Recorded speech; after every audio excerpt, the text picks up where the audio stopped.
गीता ज्ञान को जन जन तक पहुंचाने के उद्देश्य से हरियाणा सरकार ने विशेष अभियान चला रखा है। गीता का देश ही नहीं, विदेशों में भी लोगों को ज्ञान दिया जा रहा है।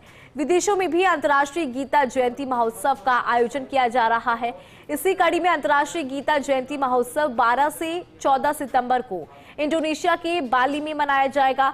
इसकी जानकारी कुरुक्षेत्र के गीता ज्ञान संस्थानम में कृष्ण कश्यप कुरुक्षेत्र तीर्थाटन धर्मयात्रा समारोह में साझा की गई। समारोह की अध्यक्षता गीता मनीषी स्वामी ज्ञानानंद महाराज ने की है। उसी के ऊपर है ये रिपोर्ट।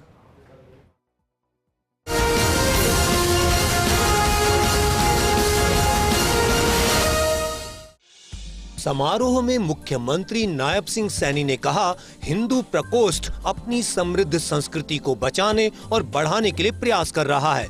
इस दिशा में युवाओं को आगे लाने की आवश्यकता है ताकि वे अपनी संस्कृति से जुड़ें और अपनी संस्कृति की रीति नीति को और आगे लेकर जाएं। यह सम्मेलन कश्मीर की समृद्ध विरासत को संजोता है जो भारत की आत्मा से जुड़ा है।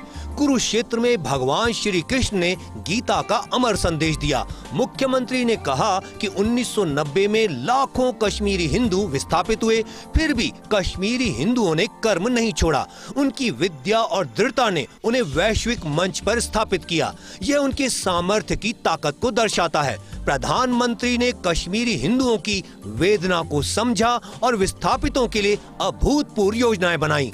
कश्मीरी हिंदुओं के पुनर्वास के लिए प्रधानमंत्री के नेतृत्व में केंद्र सरकार ने कई अहम कदम उठाए हैं। आज मेरे लिए ये बहुत ही खुशी का दिन है कि आज कश्मीर और कुरुक्षेत्र के सांस्कृतिक एवं आध्यात्मिक संबंधों को उजागर करने के लिए आयोजित कृष्ण कश्यप कुरुक्षेत्र तीर्थाटन धर्म यात्रा कुरुक्षेत्र इस पवित्र कार्यक्रम में आप सब के बीच आकर के मुझे बहुत ही खुशी का अनुभव हो रहा है। मुख्यमंत्री ने कहा कि कश्मीर और कुरुक्षेत्र का आध्यात्मिक संबंध भारतीय संस्कृति की एकता का प्रतीक है। उन्होंने कहा कि प्रधानमंत्री नरेंद्र मोदी ने अनुच्छेद 370 और धारा 35A हटाकर अखंड भारत का सपना पूरा किया, जिससे कश्मीरी महिलाओं को संपत्ति का अधिकार मिला। उन्होंने कहा करीब 2 लाख कश्मीरी हरियाणा में रह रहे हैं और विकास में अपना योगदान दे रहे हैं। हरियाणा में विस्थापित कश्मीरी परिवारों के लिए शिक्षा में आरक्षण और हेरिटेज संरक्षण पर कार्य हो रहा है। उन्होंने कश्मीरी हिंदू प्रकोष्ठ हरियाणा को इस आयोजन के लिए बधाई दी और गीता मनीषी स्वामी ज्ञानानंद महाराज को नमन करते हुए कहा, उनके प्रयासों से गीता ज्ञान संस्थानम पूरी दुनिया में गीता का संदेश फैला रहा है। आदरणीय नरेंद्र मोदी जी ने धारा 370, 35A को हटा करके जम्मू कश्मीर से कन्याकुमारी तक अखंड भारत का निर्माण करने का काम, और वो राष्ट्रीय सपना था जो पूरा देश देखता था कि भारत एक होना चाहिए, यहाँ पर एक संविधान, एक निशान, एक ही प्रधान होना चाहिए।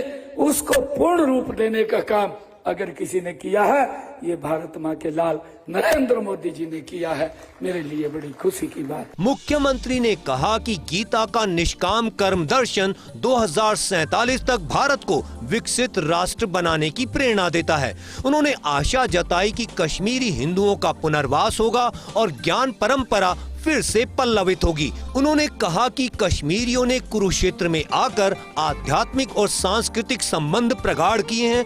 अब श्री कृष्ण कृपा सेवा समिति के तत्वावधान में श्रीनगर में बड़े स्तर पर गीता महोत्सव का आयोजन किया जाएगा।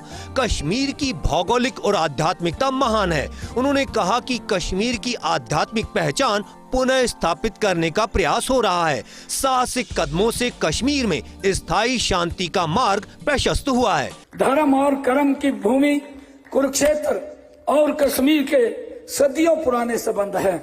आज का यह कार्यक्रम उन संबंधों को फिर से जागृत करेगा, ये मुझे पूर्ण विश्वास है। कुरुक्षेत्र और कश्मीर का एक आध्यात्मिक संबंध भी है, जिसका उल्लेख नीलम पुराण में भी है। भगवान श्री कृष्ण ने, जैसा अभी चर्चा भी की गई है कि भगवान श्री कृष्ण का कश्मीर से विशेष संबंध भी रहा है।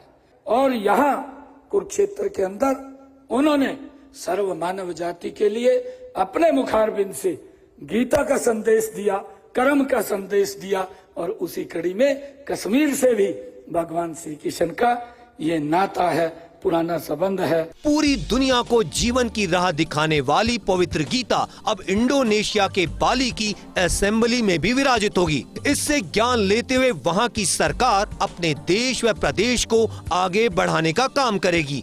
गीता की यह प्रति हरियाणा सरकार और कुरुक्षेत्र विकास बोर्ड की ओर से इंडोनेशिया के बाली में आयोजित किए जाने वाले अंतर्राष्ट्रीय गीता महोत्सव के दौरान पहले ही दिन 12 सितंबर को भेंट की जाएगी।